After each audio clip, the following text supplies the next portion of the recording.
Shalom Uvracha. Dans toute religion, il faut toujours distinguer entre la croyance et la connaissance, entre la foi et la réalité. Et pour nous les rationalistes, la Torah et la science ne se contredisent pas, mais se complètent. Malheureusement, dans le judaïsme, il existe certaines croyances qui ont été tellement répétées qu'elles ont fini par être considérées comme des vérités, alors que, prises littéralement, elles sont erronées et contreviennent à la réalité. Je vais vous donner un exemple. Suite à ma vidéo d'hier sur le nombre de Neroth Shabbat requis par la Halakha, quelqu'un a laissé le très intéressant commentaire suivant. J'avais entendu une explication kabbalistique assez judicieuse.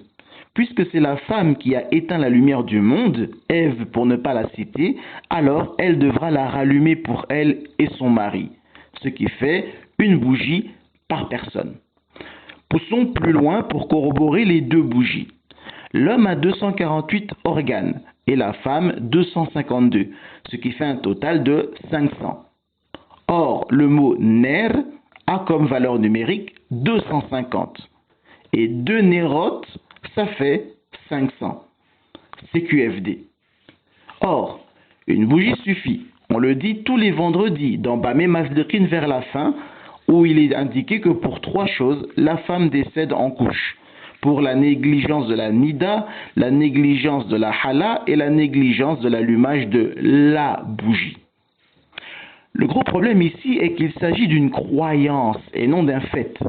Effectivement, nous connaissons tous dans la communauté juive l'enseignement de nos Chachamim Zichronam Livracha, selon quoi il y a dans la Torah 248 mitzvot assez, et que le moyen le plus facile pour s'en souvenir est de penser au fait que le corps humain est constitué de 248 organes, des Evarim en hébreu.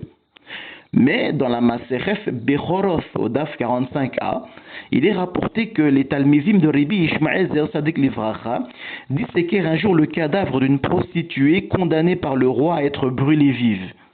À l'examen, ils découvrirent que le corps comptait 252 organes au lieu de 248. Rabbi Ishmael expliqua cette différence en déclarant que 248 constituait le nombre habituel d'organes d'un corps masculin, alors que celui de la femme posséderait 2 charnières et 2 portes supplémentaires, soit 4 organes supplémentaires par rapport au corps d'un homme, d'où le nombre de 252. Le problème ici est qu'il s'agit d'une double erreur. Non seulement le corps masculin n'a pas 248 organes, mais en plus, le corps féminin n'en a pas 252. En réalité, les hommes et les femmes ont exactement le même nombre d'organes. Mais avant d'aller plus loin, il faut comprendre de quoi on parle par le terme de Evarim, parce que certaines personnes vont essayer de justifier l'erreur talmudique en prétendant que l'on parlerait de toutes les parties du corps, comme par exemple les 2 mains, les 10 doigts, les 2 pieds et les 10 orteils, les 2 oreilles, etc., plus les os, plus les organes internes, plus les nerfs, etc., etc., et que tout cela combiné donnerait 248 chez un homme et 252 chez une femme.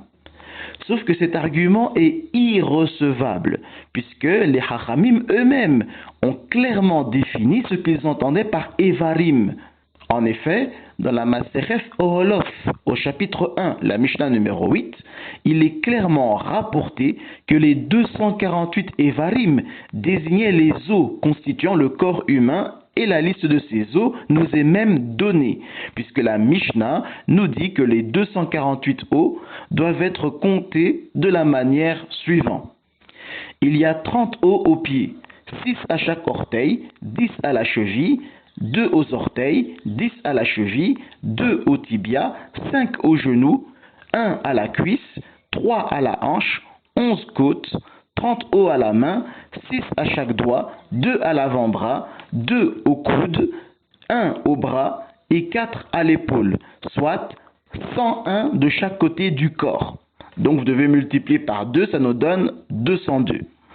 18 vertèbres dans la colonne vertébrale, 9 os dans la tête, 8 dans le cou, 6 au niveau du cœur et 5 autour des organes génitaux, ce qui nous donne les 248 Evarim. Quant aux deux charnières de la femme, elles feraient référence, d'après certains, au col de l'utérus, alors que les deux portes feraient référence à l'ouverture du vagin ou de l'utérus, ce qui ferait 252. Donc, il est clairement établi que ne sont comptés que les os dans le dénombrement des Evarim. Or, un adulte, qu'il soit homme ou femme, possède exactement 206 os, alors qu'un bébé en compte environ 350, puisqu'au fur et à mesure du développement humain, avant d'atteindre l'âge adulte, certains os vont fusionner au cours de la croissance pour finir par ne former qu'un seul os.